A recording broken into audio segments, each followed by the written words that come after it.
Two of Everything by Lily Toy Hong. Once, long ago, in a humble little hut, lived Mr. Hatak and his wife, Mrs. Hatak. They were old and very poor.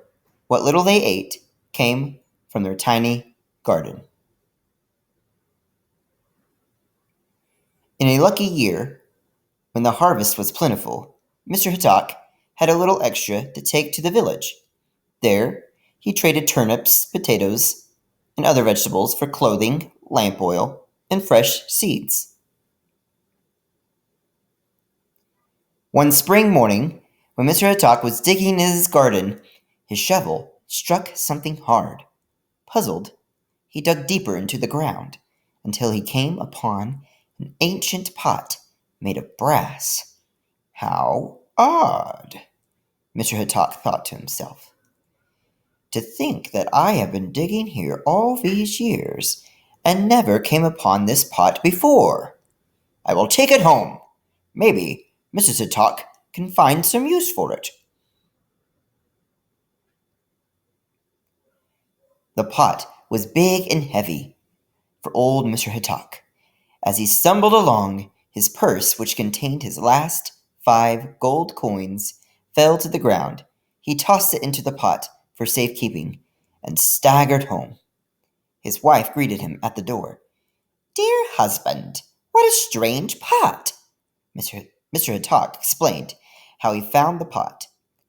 "I wonder what we can do with it," said Mrs. Hatak. "It looks too large to cook in, and too small to bathe in." As Mrs. Hatak leaned over to peer into the pot, her hairpin, the only one she owned, fell in. She felt around in the pot, and suddenly her eyes grew round with surprise. "Look!" she shouted. "I pulled out 2 hairpins, exactly alike, and 2 purses, too." Sure enough, the purses were identical, and so were the hairpins.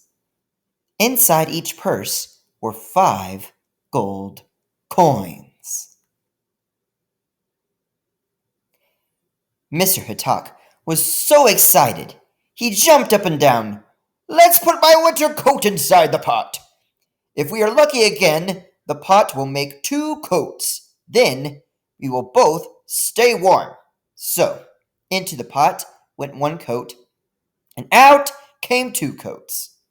They began to search the house and quickly put more things into the magical pot.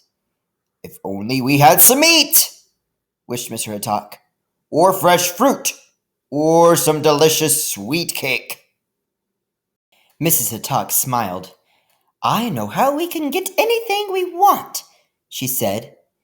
She put their 10 coins into 1 purse, then threw it into the pot. She pulled out 2 purses with 10 coins in each. "What a clever wife I have," cried Mr. Hatak. "Each time we do this, we will have twice as much money as before." The Hataks worked late into the night, filling the empty pot until the floor was covered with coins. Morning came, and off went Mr. Hatak with a long list of things to buy in the village. Instead of vegetables, his basket was full of gold coins. Mrs. Hatak finished all her chores and sat down to enjoy a cup of tea. She sipped her tea and admired the brass pot. Then, with a grateful heart, she knelt and embraced it. "Dear pot, I do not know where you came from, but you are my best friend." She stooped over the pot to look inside. At that very moment, Mr. Hatak returned. His arms were full of packages, so he had to kick the door open. Bang! Mrs. Hatak was so startled that she lost her balance and fell headfirst into the pot. Mr. Hatak ran over and grabbed his wife's legs. He pulled and tugged until she slid onto the floor. But when he looked at the pot again, he gasped. Two more legs were sticking straight out of it.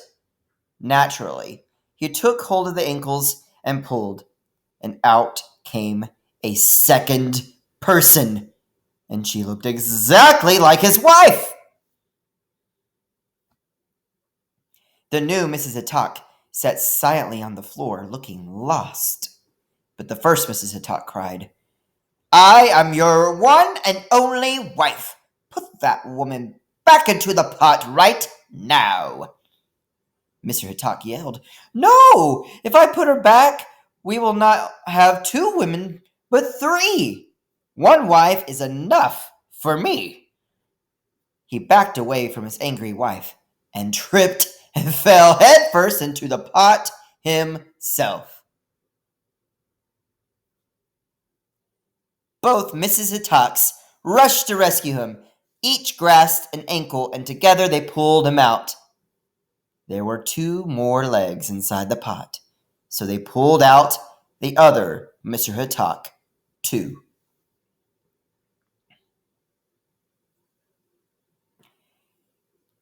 Just what use does one Mr. Hatak have for another? Mr. Hatak cried angrily. This pot is not as wonderful as we thought it to be. Now, even our troubles are beginning to double. But his wife had been thinking while he was yelling. Calm down, she said. It is good that the other Mrs. Hatak has her own Mr. Hatak. Perhaps we will become best friends. After all, we are so alike. He will be a brother to you, and she will be a sister to me. With our pot, we can make two of everything. So there will be plenty to go around. And that is what they did. The Hataks built two fine new homes. Each house had identical teapots, rice bowls, silk embroideries, and bamboo furniture. From the outside, the houses looked exactly alike.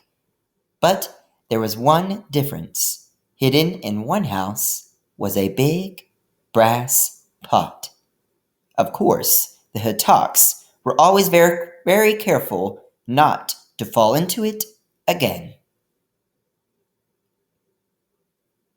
The new Hataks and the old Hataks did become good friends.